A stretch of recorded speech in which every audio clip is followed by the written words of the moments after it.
Supreme court జడ్జిల ఆస్తులు వెల్లడించినట. CJI justice ఖన్నాకు, Sanjeev ఖన్నాకి 55,75,000 ఎఫ్డీలు ఉన్నాయట. జీపీఎఫ్లో 1,77,00,000 ఉన్నాయట. జస్టిస్ బిఆర్ గవాయ్కి మహారాష్ట్రలో వ్యవసాయ భూములు ఉన్నాయట. ఇట్లా జడ్జిలు వాళ్ళ మన రీసెంట్గా సుప్రీంకోర్టు చెప్పింది కదా, మొత్తం అందరి జడ్జిల యొక్క ఆస్తిపాస్తులు వాళ్ళ వివరాలన్నింటినీ కూడా పబ్లిక్ డొమైన్లో పెట్టాలి అని.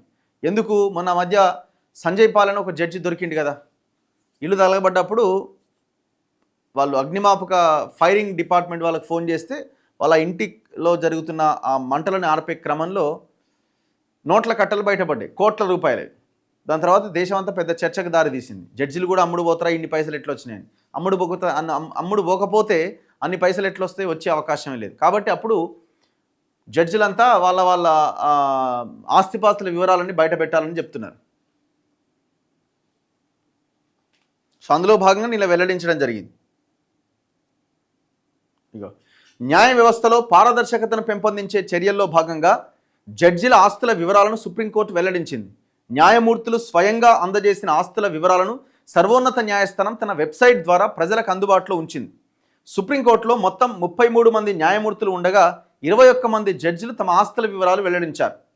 భారత ప్రధాన న్యాయమూర్తి సిజేఐ, ఆయనే భారత ప్రధాన న్యాయమూర్తి సంజీవ్ ఖన్నాకు 55,75,000 ఫిక్స్డ్ డిపాజిట్లు, 14,000 విలువైన షేర్లు, పబ్లిక్ ప్రావిడెంట్ ఫండ్ పీపీఎఫ్లో 1,06,00,000, జనరల్ ప్రావిడెంట్ ఫండ్ జీపీఎఫ్లో 1,77,00,000, 29,625 వార్షిక ప్రీమియం చెల్లిస్తున్న ఎల్ఐసి మనీ బ్యాక్ పాలసీ ఉన్నాయి. స్థిరాస్తులు, దక్షిణ ఢిల్లీలో ఒక ఫ్లాట్ ఉన్నదట. కామన్వెల్త్ గేమ్స్ విలేజ్లో 2,446 చదరపు అడుగుల విస్తీర్ణం గల ఒక ఫ్లాట్ ఉన్నదట.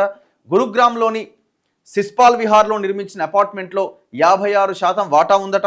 హిమాచల్ ప్రదేశ్లోని డలౌసీలో ఇల్లుందట. భూమిలో కూడా వాటాలు ఉన్నాయట. ఈ స్థిర చరాస్తుల్లో 250 గ్రాముల బంగారం ఉందట. 2 కిలోల వెండి ఉన్నదట. మారుతి స్విఫ్ట్ కారు ఉందట. ఈ నెల 13వ తేదీన జస్టిస్ సంజీవ్ ఖన్నా పదవీ విరమణ చేయబోతున్నారు.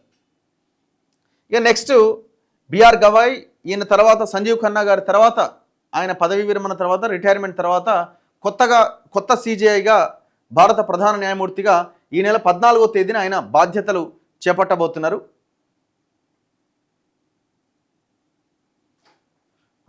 జస్టిస్ బిఆర్ గవాయ్, ఆయనకి బ్యాంకులో 19,63,000 నగదు ఉన్నదట, క్యాష్. 5,25,000 రూపాయల విలువైన బంగారు ఆభరణాలు ఉన్నాయట. మహారాష్ట్రలోని అమరావతిలో తన తండ్రి నుంచి వారసత్వంగా వచ్చిన ఒక ఇల్లుందట. ముంబైలోని బాంద్రా, ఢిల్లీలోని డిఫెన్స్ కాలనీలో అపార్ట్మెంట్లు, అమరావతి, నాగపూర్లలో వ్యవసాయ భూములు ఉన్నాయట. ఆయన సతీమణి వద్ద 29,70,000 రూపాయల ఆభరణాలు, 61,61,320 నగదు డిపాజిట్లు ఉన్నాయట. ఈ ఏడాది నవంబర్లో సిజేఐగా బాధ్యతలు చేపట్టే అవకాశం ఉన్న జస్టిస్ సూర్యకాంత్కు చండీగఢ్లో ఒక ఇల్లుందట. పంచకులలో 13 ఎకరాల వ్యవసాయ భూమి ఉందట. గురుగ్రామ్లో 300 గజాల ఇంటి స్థలం ఉందట. 4,11,00,000 విలువైన ఫిక్స్డ్ డిపాజిట్లు ఉన్నాయట. 100 గ్రాముల బంగారు ఆభరణాలు ఉన్నాయి. 3 విలువైన గడియారాలు ఉన్నాయి. ఈ నెల 24వ తేదీన పదవీ విరమణ చేయబోతున్న జస్టిస్ అభయ్ ఎస్ ఓక్కు ఠానేలో ఒక ఫ్లాట్ ఉందట. అవిభాజ్య భూమిలో వాటా ఉందట. కంబైన్డ్ 21,76,000 ఫిక్స్డ్ డిపాజిట్లు ఉన్నాయట. పొదుపు ఖాతాలో 9,10,000 ఉన్నాయట. జస్టిస్ విక్రమ్నాథ్కు నోయిడాలో 2 పడకల ఫ్లాట్ ఉందట. ప్రయాగ్రాజ్లో బంగ్లా ఉందట. అగ్రికల్చర్ ల్యాండ్ ఉందట. 1,05,00,000 విలువ చేసే పెట్టుబడులు ఉన్నాయట. జస్టిస్ కేవి విశ్వనాథన్కు 120 కోట్లకు పైగా పెట్టుబడులు ఉన్నాయట. 120 కోట్లు. ఢిల్లీలోని సఫ్దర్జంగ్ డెవలప్మెంట్ ఏరియా, గుల్ మెహర్ పార్క్లో పలు ఆస్తులు ఉన్నాయట. తమిళనాడులోని కోయంబత్తూర్లో ఒక అపార్ట్మెంట్ ఉందట. 2010, 2011 నుంచి 2024-25 వరకు ఉన్న 91,47 లక్షలకు పైగా ఆదాయ పన్ను వివరాలు ఆయన ప్రకటించారట. ఆయన జడ్జి. అంటే వీళ్ళంతా పెద్ద పెద్దోళ్ళే జడ్జిలుగా ఉన్నారని అర్థం. అంటే వీళ్ళు ఏమో అది చేసిరు ఇది చేసిరని మనం ఏం చెప్పట్లేదులే, కానీ వాళ్ళు ఓపెన్గా పబ్లిక్ డొమైన్లో పెట్టిన ఆస్తుల వివరాలు ఇవి. మా ఆస్తులు ఇంతున్నాయని. అందుకే ఈ జడ్జిల నియామకాల్లో ఇప్పుడు సుప్రీంకోర్టులో ఉన్న దీంట్లో హైకోర్టులో అన్ని కోర్టులో ఉన్న దాంట్లో కూడా జడ్జిల నియామకాల్లో ఎస్సీ ఎస్టీ బీసీల వాటా ఎంత అన్న చర్చ కూడా జరుగుతున్నది.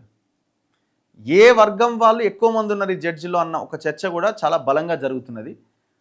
సో అట్లా చూసుకున్నప్పుడు ఇప్పుడు వాళ్ళకి వారసత్వంగా వచ్చిన ఆస్తులు, లేకపోతే వాళ్ళ వాళ్ళకేమైనా చిన్న చిన్న పెట్టుబడులు పెట్టే అవకాశం వచ్చిన దగ్గర అందులో పెట్టుబడులు పెట్టడం ద్వారా అట్లా వచ్చిన ఆస్తులు ఇవన్నీ కలుపుకుంటే వాళ్ళు కోట్ల రూపాయల ఆస్తులు చాలామందికి ఉన్నాయి.